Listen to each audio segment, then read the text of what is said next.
Okay, it's 10 o'clock. Commissioners Court of Brazos County will meet in regular session on March the 4th, 2025, 10 a.m. The Commissioners Courtroom, County Administration Building, 200 South Texas Avenue, Suite 106. First item on the agenda is invocation, pledge of allegiance to the U.S. and Texas flag, and Commissioner Cotton will lead us. Lord, thank you for this day. Thank you for the blessings to live in this state and this country. Thank you for coming to save us. I ask your blessings and help on all of us that we might grow closer to you so we can grow closer to each other through you. That you might bless relief and help and extinguishment of wildfires, especially those in North and South Carolina today. Also, Lord, I ask your blessing of safety for our first responders, our men and women fighting to keep our country free, protect freedom throughout the world, our officers, our law enforcement officers, firefighters, and all those who stand in the breach to make sure that our lives are able to be enjoyed and safe as well. We ask these things in your holy, perfect, and precious name. Amen. Amen. I pledge allegiance to the flag of the United States of America and to the republic for which it stands, one nation under God, indivisible, with liberty and justice for all. Honor the Texas flag. I pledge allegiance to thee, Texas, one state under God, one and indivisible. Thank you, Commissioner. Second item on the agenda is call for citizens' input and or concerns. We have three. Karen Simpson. Karen.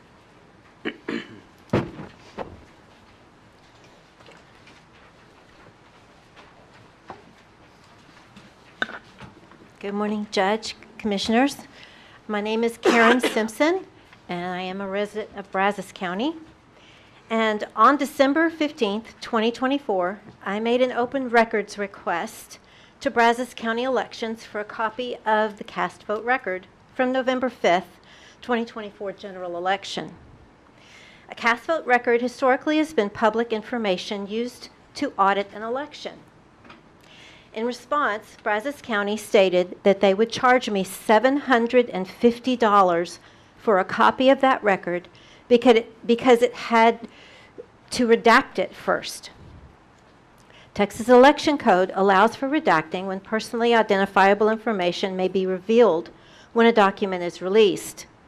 Our current voting system uses county-wide voting, and when one votes outside of one's precinct, it opens the door for a violation of ballot secrecy by using a unique identifier that can be linked to specific voters.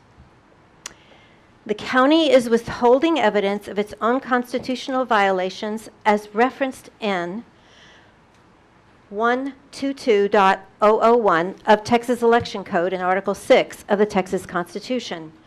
By admitting they need to redact the CVR before release, they are admitting that ballots cast are not secret and then paradoxically argue that records should be withheld to protect ballot secrecy. It doesn't make any sense to me. Public records should be available to the public we should not be charged more than $40 for an open records request. By requiring redaction, the county demonstrates that the current systems, that is, county-wide voting, fundamentally violate constitutional requirements and must be replaced. And we must return to precinct voting. And commissioners and judge, you have the authority to do that. County-wide voting. Let's see what happens. Nothing can stop what is coming. Thank you. Thank you. Allison Henry.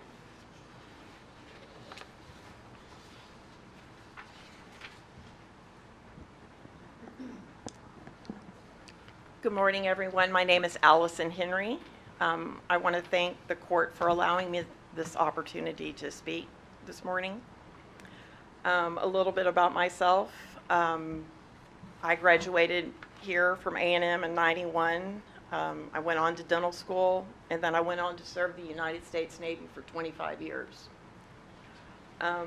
During COVID, I had my life upended, and I never thought that I would move back here. But my brother had moved in with me while I was going to school. He still lived here. My parents ended up moving here. But I moved here, and it took me a while, but I wanted to buy a home. And there was a new neighborhood in East County. It was called Cook's Crossing, and I watched it being built. I waited for the day that the lots went on sale, and I was the first customer there with R&L.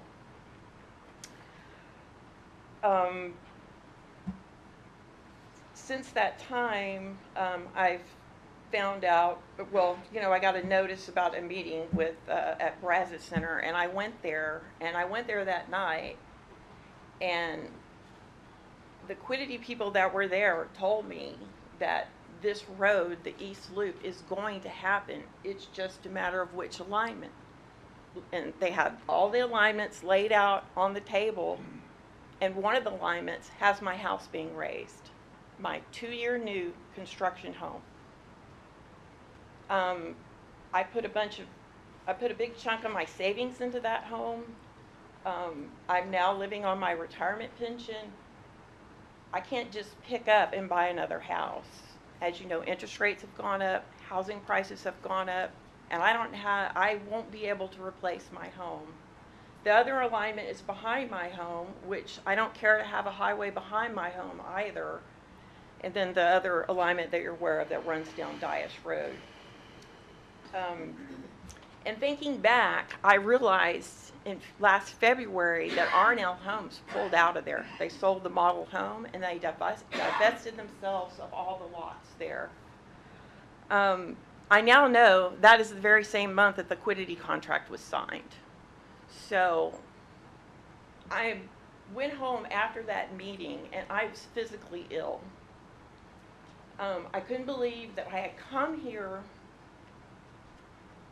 and moved back home to start my life over and have this happen. It just blew my mind. I mean, my house hasn't even had enough time to appreciate very much value from what I have, and I have way more invested in it because it was supposed to be my forever home than what the state would ever pay me. So I really am disappointed in the lack of transparency in all this. And I'm here today because I hear citizenship requires participation. So I'm here letting you know about my feelings on this. And I speak for a lot of the people in East County. And it's amazing who doesn't know. I mean, I've gone down my street and knocked on everybody's door. And there's like 3 people who were like, they didn't know. There's an elderly couple that moved back into town to be close to their grandchildren. They had no idea. They don't want anything next to them. They even bought the lot next to them because they didn't want a neighbor there. So I'm disappointed in the lack of transparency, and I've been in denial about it, but I've seen all the information that's been laid out, and I see that that's going to happen, most likely. And I don't know if this has something to do with the 214 loop, why this absolutely has to be built. And I know I've heard this, you know, development and pushing it out to the east. But look at our town. Look at our mall. Look at that old Sears Service Center over there next to the mall by Wolfen Creek. And you know, we just had a restaurant close that couldn't even stay open in the parking lot of Academy. And then there's that big empty building next to it. And I don't know, you know, I think the growth estimates were really exaggerated. But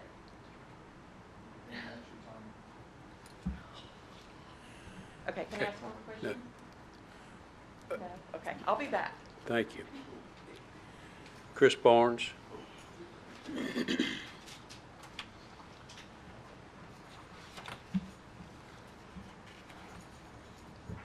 me a second. I'm trying to get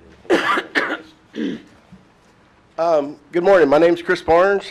I've been a resident of Brazos County, me and my wife, for more than 40 years now. I'm here to talk about beekeeping in Brazos County. Change the pace.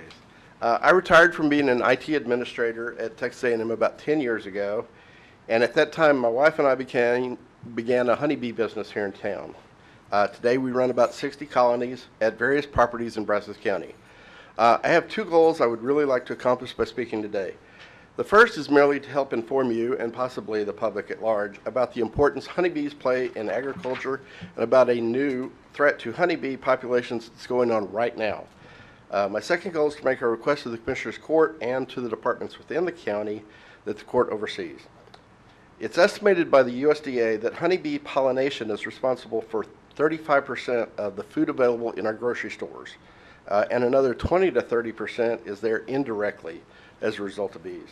I point this out to help everyone understand the value of this next statement. Honeybees are in trouble, both nationally as well as locally. I don't know how many of you are aware, but beekeepers specializing in pollination services are losing hives at an epidemic rate. The average losses from April of last year to this year for those beekeepers is about 65%. Some beekeeping businesses are reported losing nearly 100% of their livestock. The most current estimate of losses is currently 1.25 million colonies since last June.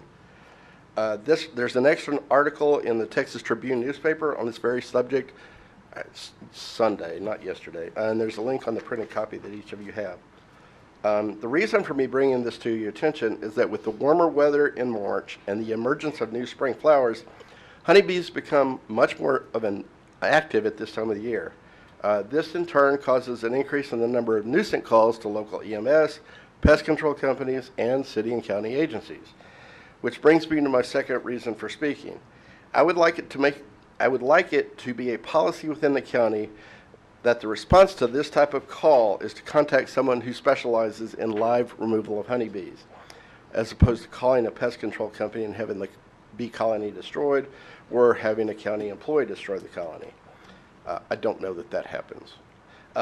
It should be noted that a majority of pest control companies actually prefer you to call a bee removal expert. Many of these companies do not want the bees killed either.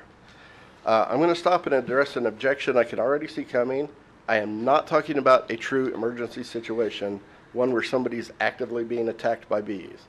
In that kind of situation, protecting life of an individual obviously outweighs any other considerations. Nothing I'm requesting should be construed as wanting to tie the hands of emergency personnel. There are three places I would suggest that the county look to for people who can safely remove bees. First is the Texas Association of Professional Bee Removers. This is a statewide nonprofit trade organization. It's the only statewide list of bee removers whose members are vetted to do live bee removals according to a code of ethics for safety and business practices. And the website's on your printed sheet. Second is the local Brazos Valley Beekeepers Club. As the name indicates, this is just a local social club of honeybee hobbyist beekeepers in our area. The main club maintains an email list of local removers who can do, or local members who can do bee removals. There's an email address for contacting everybody that does that on your sheet. The third is you can contact me. I've been a beekeeper and professional bee remover for 10 plus years. My name is on both of the contacts in 1 and 2. When the tornado ripped through Franklin in April of 2019, my business partner and I were called to remove the bees from a house that was knocked down on the corner of Highway 79 and Highway 46, and there was a utility pole that got knocked down as well. The bees turned out to be Africanized and were attacking people 6 blocks away. Me and my partner removed those bees that night to allow rescue workers to access the area. I don't do as many removals as I used to. I'm trying to move into more of a retirement level, but because my name is out there, I still get several calls a week, most of which I refer to other people from those lists. I can be reached at my cell phone number. I realize that the court can't ask questions. I'll be outside if anybody has questions for me afterwards. Thank you. Okay, thank you. That was the last one, so we will move on to number 3 is presentation and discussion. Presentation by Santos Navarrete, Brazos County Health Director, honoring Brazos County Health District for being named the 2024-2025 Local Health Department of the Year. Santos. Good morning, Judge, Commissioners. It's an honor for me to be able to tell you all about the award that the Brazos County Health District received. We had the Texas Association City County Health Officials Conference a couple of weeks ago at Texas A&M Conference Center. We had over about 250, 260 public health professionals that gathered for that meeting. The height of the event is the annual awards that are presented to local health departments, either at the department level or individual level. This year, the event, the way the program's set up is that local health departments nominate their health districts or the health departments for an award. They have a nominations committee of the executive leadership of TACHO. And there was 4 different awards. The one that I'm going to talk about is the TACHO Local Health Department of the Year Award. And it states, the nomination for this award states, the TACHO Local Health Department of the Year was established to honor the outstanding efforts and achievement by local health departments in Texas through their advocacy, education, and ability to enhance local public health practices in the communities where they live and serve. So that's what the award represents. There are 63 local health departments in the state of Texas that are full service. An additional 50 do other environmental health services. And then we have 8 regional health departments, and we have the state health department. What was put into the nomination, I'm going to read some of the excerpts that I put into the nomination for the TACHO Local Health Department of the Year. In 2024, the Brazos County Health District spearheaded a workforce development coordinator, was able to complete work on the most ambitious strategic plan the Board of Health had ever approved. So we just did a strategic plan that the board approved. This runs 2025 to 2029. With a focus on public health accreditation board measures as the guidepost, the strategic plan will serve as a stringent guideline for the BCH divisions. We have 7 divisions within the health district. Another program, the Texas Healthy Community Program, with a community health worker, helped create 3 community gardens in Brazos County, established safe routes to school, and conducted vaping and effects classes. The Community Health Services received a maternal child health and adolescent grant called MICA in the amount of $120,000 from the National Association of City and County Health Officials, entitled Improving the Health of Young Children and Expanding Vaccination Coverage through the Partnership with Early Care and Education Programs. Another one of our divisions, the Clinical Laboratory Improvement Amendments called CLIA, was a laboratory inspection conducted by the Health and Human Services Inspector yielded a perfect score. The VCHD laboratory was found to have no deficiency for 2024. That's outstanding to have that no deficiency. Absolutely. The on-site sewage facility, OSSF program, permitted more than 294 new systems in 2024. Brazos County has seen an increase of more than 25% in new systems being permitted in the last 18 months. The VCHP and the Public Health Emergency Preparedness pride themselves on making sure the community of Brazos County are healthy and prepared and provide emergency preparedness for various communities such as the Amigos of the Brazos Valley, Calvert Community Center, and Senior Group. So we go out and educate assisted living centers and nursing homes. Our epidemiologists reported 13,227 cases of influenza in 2023-2024 season, and was the highest ever recorded in Brazos County. Over 13,000 influenza cases were reported in Brazos County. Brazos County Infection Control Group conducts quarterly meetings for infection control managers in hospitals, clinics, long-term care facilities, and the Texas A&M School of Public Health. Another one, classes and programs conducted by Community Relations Manager are set and fit 13 exercise, smoking and vaping classes, nutrition, kids first, basic first aid, no sugar added, living control of diabetes, healthy eating and nutrition, understanding social media, plan while you can, better sleep, adult and youth mental health, maternal child health, heart disease, and diabetes classes. The Continuum of Care Clinic, which we call the C4, performs a variety of physicals to assist the community and the Brazos County health providers through the Department of Transportation certified, and the VCH medical director is a civil surgeon. He's certified through Homeland Security to be a civil surgeon to conduct immigration physicals. We partner with the Brazos Independent School District to perform on-site school physicals and other sports physicals at the Brazos County Health District. The C4 clinic has had a behavioral health provider and has a licensed professional counselor. We've established partnership with Twin City Missions, Project Unity, NAMI, Brazos County Public Defender's Office, and Adult Probation Office. The VCHE is the foundational leader of the Brazos Valley Health Coalition, which serves the counties of Brazos, Burleson, Grimes, Leon, Madison, and Robertson, Washington, and conduct numerous community health fairs. The manager is spearheading the 2023-25 Brazos Valley Health Coalition Improvement Plan. We're addressing access to primary health care, mental health service, and lack of transportation. The VC is honored to be recognized as the 2024-2025 Local Health Department of the Year for TACHO. That's outstanding, that work that our staff do. Side note, we won this award 2 years ago. So we won it again in 2022 through 2023. So this is 2 out of 3 years we've been successful in our nomination package to be identified and honored to be the Techo Local Health Department of the Year. We appreciate y'all's support, Judge, and the commissioners for the funding they provide to us and the in-kind support that you give us, and we couldn't do it without the commissioners' court. Thank you very much. Well, Thank you, congratulations. Santos. Can we get a picture with it? We've got Sure. a plaque here. Can we get Yeah. a picture? Okay. Come on, guys. Get on up here. Yeah. Over here. Congratulations on a well-deserved honor. You serve our community because the need is great.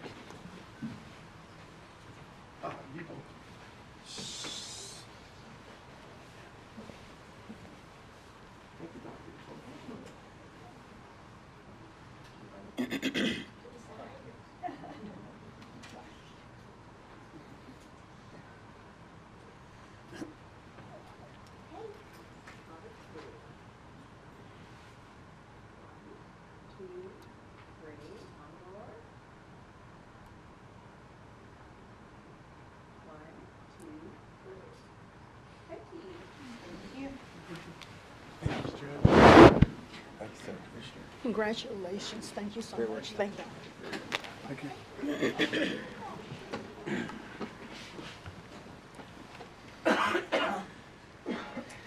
Okay, we will move on, consider and take action on agenda items 4 through 16.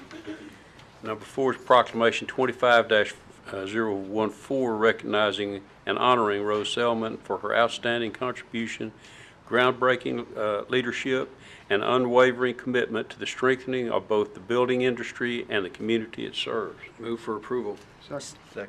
Motion made and seconded. Is Rose, where's she? She's, Oh, there she is. she's not really Okay. tall. Come on up.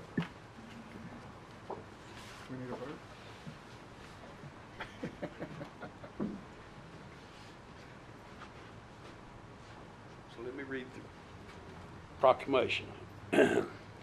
Whereas Rose Selman has served with distinction as the executive officer of the Greater Brazos Valley Builders Association for 13 years, leading with a vision, dedication, and unwavering commitment to the home building industry. And whereas during her tenure, she also served as executive officer of council president of the Texas Association of Builders, demonstrating an exceptional leadership at both the local and state levels, advocating industry growth and strengthening the voice of builders across Texas. And whereas through her passion and dedication, she has cultivated an industry that works closely together to better the community, fostering partnerships that have not only advanced home building, but also supported countless charitable initiatives and community programs.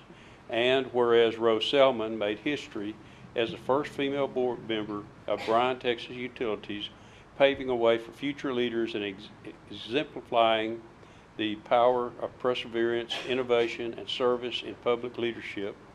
And whereas her commitment to giving back extends through her role as a board member of the Bubba Moore Foundation, where she has worked to make a lasting difference in the lives of those in need. And whereas her leadership and service and dedication to both home building industry and the greater Brazos Valley community have left a lasting legacy that will continue to inspire and benefit generations to come. Now therefore let it be proclaimed that on the 4th day of March 2025 we recognize and honor Rose Selman for her outstanding contributions, groundbreaking leadership, and unwavering commitment to the strengthening of both the building industry and the community it serves.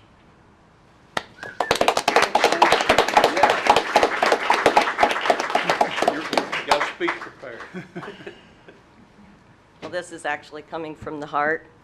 I am grateful to my parents for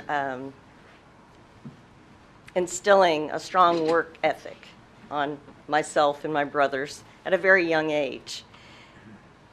I have been richly blessed personally and professionally because of that. But also, I've received so much support throughout my years here in Brazos County. I love this community, and I hope to continue to serve it and serve it well. I want to recognize my husband of 32 years, who always kept the home front going, whether I was working long days or late nights or going out of town. And of course, some of my amazing volunteer leaders with the Greater Brazos Valley Builders Association. The support that y'all have given me throughout the years has just been incredible. I couldn't have gotten this far without each and every one of you. There's so many. I see Paul Turney here as well. Paul was president when I started with the Greater Brazos Valley Builders Association, and he's the one that called me to ask me if I would consider applying to serve on the BTU board. It has been an honor and continues to be an honor to serve on that board with some of my fellow board members and an amazing administrative staff, the linemen, and everyone in between that dedicate each and every day to provide reliable, safe, and affordable power to our community. Thank you so very much for this honor. I'm very appreciative. So, why don't we get the group all to come up and we'll take pictures. I'm not being fresh, just trying to tighten it up. My whole crew. Hi, Chandler. Charlie.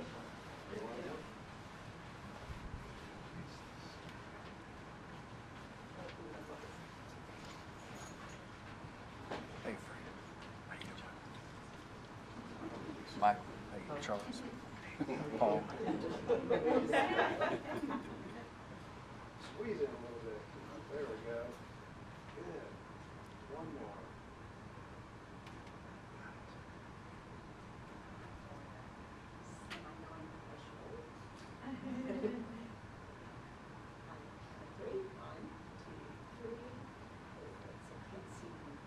You can't see me? You turn sideways?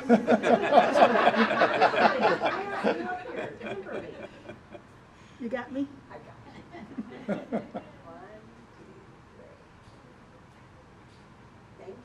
Thank you. All right, congrats. I'm sorry. Judge. Thank you, Judge. Congratulations. Thank you. Congratulations. Yes, ma'am. Thank you.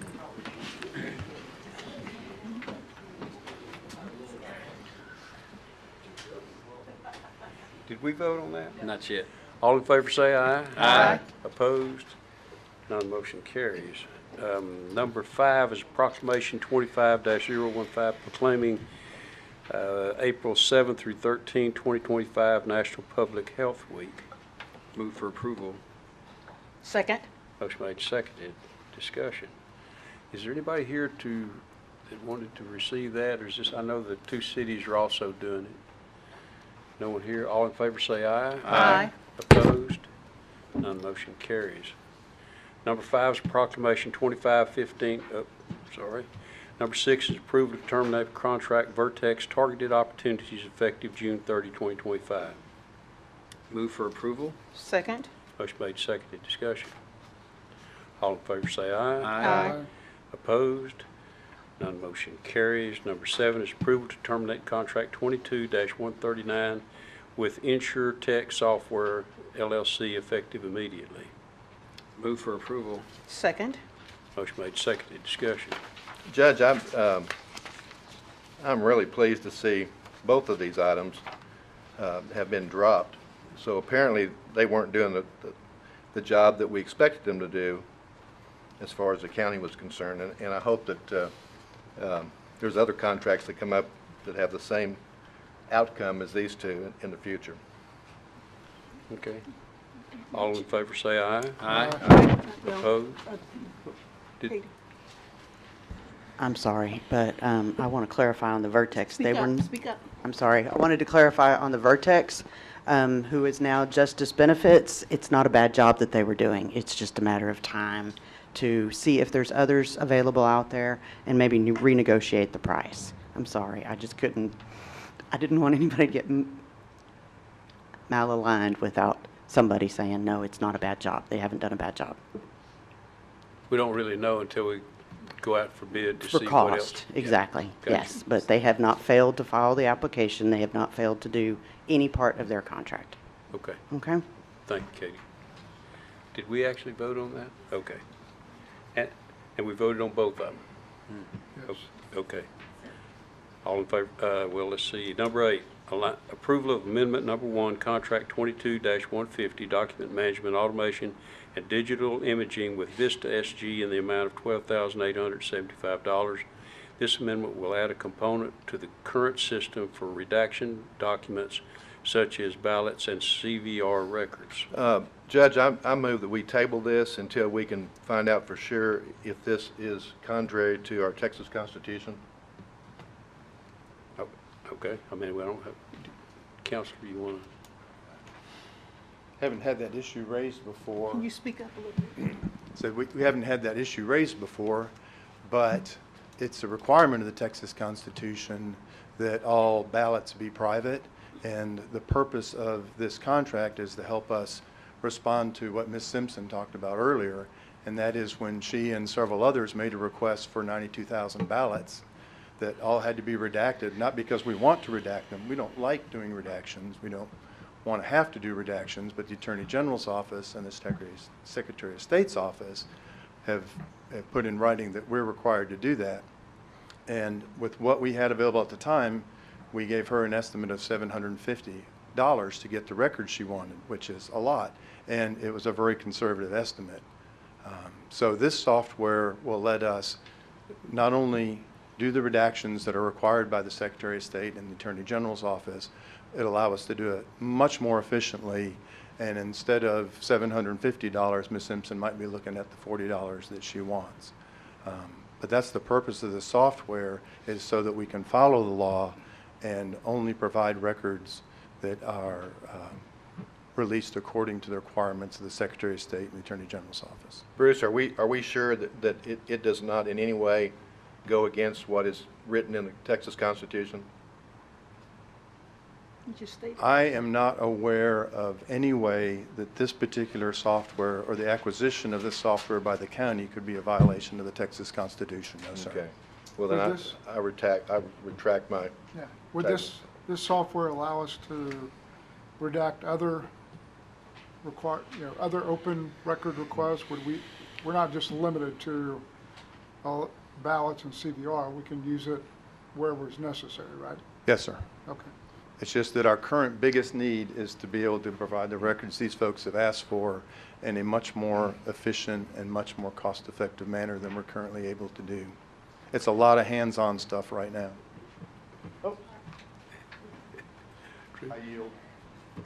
So Vista does have a redaction module that we could use to redact anything. We are only purchasing the portion that they are having specially programmed for ballots and the CVR reports. So no, we won't be able to use it for anything else. It is specifically just because those reports and those amount of pages are, we had 92,000 people vote. The CVR report is 100,000 pages. So to be able to do that manually is very time consuming and cost prohibitive. So did I answer your question? And I think that estimate of 700 and whatever dollars was because of the manual redaction that was going to be required by somebody to have to actually go in there and do that. Correct. Which is allowable, if I'm pretty sure that's allowable under the open records. If we have to spend time on it, we can, and I think I was told that was a pretty conservative estimate, that in fact, it might cost the county a good bit more than that to actually redact all of those, the information that was supposed to be redacted by doing it manually. Yes, sir. I'd like to add too that if you go to the legislature and ask for something like this, they're going to charge you for every copy and all the time. So I mean, it's not just Brazos County that does this, it's our legislature does it, and I'm sure other counties do it too, because it is time consuming and it costs a lot of money. Correct. What it's going to do is just automate the process and make everything through automated process, redact the locations on the ballots and the CVR reports, the specific areas that we need redacted. Good. Okay, so are you retracting your table? Yes, I retracted my table. So I move approval. Second. Motion made, seconded. Further discussion? All in favor say aye. Aye. Opposed? None motion carries. Number 9 is approval of bid renewal 25-106R monitoring security system with Matrix Security Fire Solutions. Move to approve. Second. Motion made, seconded. Discussion? This is another one of those feel-good things. It's a local business. Thank you, Charles. So, All in favor say aye. Aye. Opposed? None motion carries. Number 10, consider and take action on Frontier Communications utility permit to install fiber optic conduit within the right-of-way of Farrell Creek Road from FM 2038 northeast to 900 feet to a site located in precinct 2. Move for approval. Second. Motion made, seconded. Discussion. All in favor say aye. Aye. Opposed? Hey, Jed, I just had one question, Okay. not necessarily on this, but from the time they get the permit, how long does the permit last? I saw them working in my neighborhood, and I don't ever remember voting on a permit for them to do that, so it must have happened before I came on the court. So I'm kind of curious how long that permit lasts, if they can. I don't know, Joe may be able to answer that. So,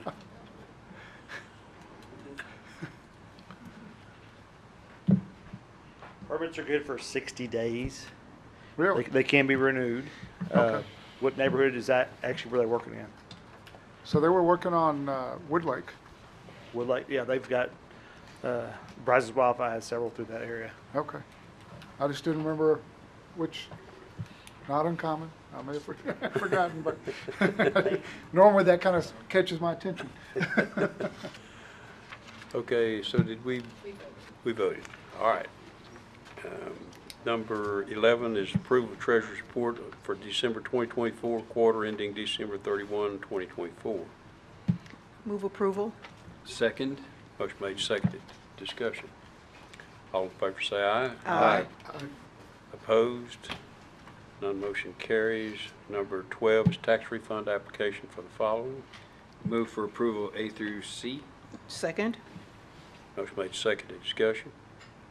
All in favor say aye. Aye. Opposed? None motion carries. Number 13 is Commissioners Court minutes for the following dates. Move for approval A through D. Second. Motion made, seconded. Discussion. All in favor say aye. Aye. Opposed? None motion carries. Number 14 is budget amendments. FY 24-25 budget amendments 20.01 through 20.04. Move for approval. Second. Motion made, seconded. Discussion. Judge, I've just got a couple of questions, if I could. On page Okay. 1, it shows outside labor at 66%, and I guess that's just for the first 5 months, correct? But at 66%, that's $108,000. Are we discussing budget amendments or the budget to actuals? Budget amendments. Budget amendments. Yeah. Which budget amendment are you referring to? I'm sorry. I meant item 20. Okay. So I'll come back to you. I'll stand up. I'll see you at 20. Did we move approval? We got did we vote on the? Okay. Well, we got a motion and a second. All in favor say aye. Aye. Opposed? None motion carries. Number 15 is personnel change status. Move for approval. Second. Motion made, seconded. Discussion. All in favor say aye. Aye. Opposed? None motion carries. Number 16 is approval of payment of claims. Claims to be paid by Brazos County. Claim number 820-8246 through bunch of them there to sign. claim number 820-8357 and claim number 920-3625 through claim number 920-3690. Move for approval. Second. Motion made, seconded. Discussion. All in favor say aye. Aye. Opposed? None motion carries. Number 17 is acknowledgement of the monthly reports by the county auditor for December of 2024. 18 is an acknowledgement of the 2024 expenditure statement for Texas DSHS Tobacco Settlement Distribution Program.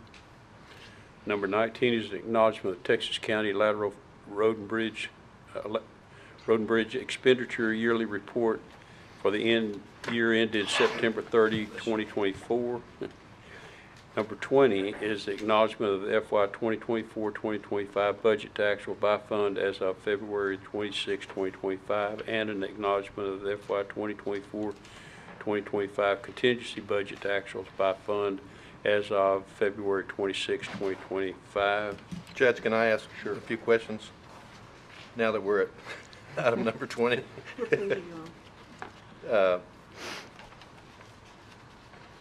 On page 1, it shows that outside labor costs for the first 5 months was at 66%. Mm-hmm. But I guess my question is, it was $108,000. Yes, and so we had elections in November, and that's what the outside labor is accounting for. I'm sorry? It was for our elections, our outside election workers. That is that category that we separate, and so that was for the November elections. Shingalinga, they're well paid, huh? We had to have a lot of election workers. Oh, okay. And then the other question was, on page 2, it says professional services. Was it 96%? And what fund? It was for fund. Let me come to you real quick. It's hotel motel tax fund. And it wasn't that much money. It was just $5,300, but it was 96% of Of their budget. So Yeah. when it's closer to their 90% of their budget, they're budgeting accordingly. So it might have been a one-time expense, one-time contract, and that was it. Okay. Okay, good. Thank you. Okay. You're welcome. Okay. Number 21 is juvenile director's report on detention population, and it is not here. I should have, yes, here it is. Juveniles in detention is 28. 24 are females, are males, and 4 are females, and there are 39 juveniles on electronic monitor. And then number 22, Sheriff's report on inmate population. Sheriff. Good morning, Judge, Commissioners. 732 today, 634 men, 98 women, 43 on monitors. Okay. Thank you. Thanks, Sheriff. 23 is announcement of interest items and possible future agenda topics.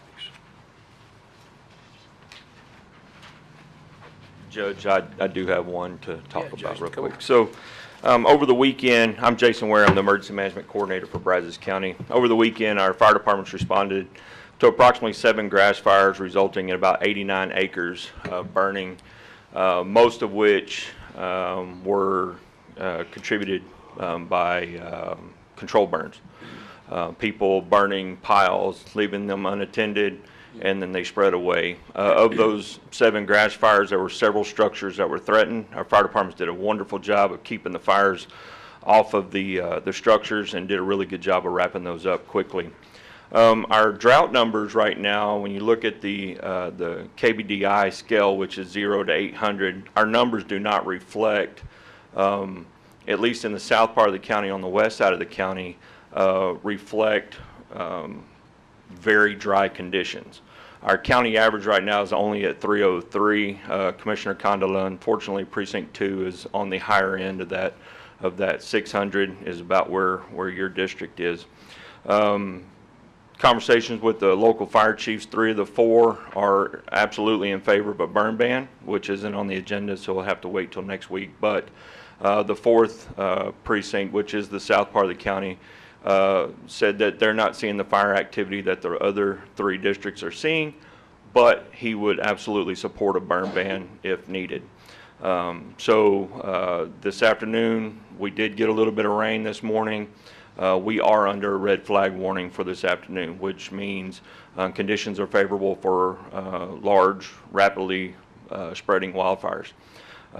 So with that being said, those folks that are watching on YouTube and sitting here, if you have a control burn, please watch it. I would highly recommend not burning today. The winds are supposed to increase this afternoon to about 25 to 30 miles per hour with wind gusts approaching 40, 45 miles per hour. The little bit of rain that we had this morning will dry up, and so the grasses that were cured by the hard freeze we had a couple of weeks ago could burn. Okay, the rain this morning did dampen the conditions a little bit, which may save us this afternoon, but definitely use caution if deciding to burn. And then as we go throughout the week, I'll continue to watch the fire activity, and then have further discussions with the fire chiefs later this week, probably, or Monday morning, to see what their thoughts are on a countywide burn ban. So just wanted to share that with y'all. Thank you. Okay, Jason, and if we don't have any rain, more than what we've got today, we'll certainly have it on the agenda to, at least the potential of putting it on Yes, next sir. week. And I'll be here next week to brief you all once again. If you have any questions, feel free to reach out to me this week. We are still in moderate drought conditions as far as the U.S. Drought Monitor, which is released every Thursday. So just keep that in mind as well. Okay. All right. Thank you. Thank you. One other thing, we do have a public hearing at 1:30 today on the landfill to designate the only place in Brazos County where a landfill can be held. Not that we're trying to do that, but that's the only way that the Commissioners Court has any say-so about a landfill coming into Brazos County is once you designate it.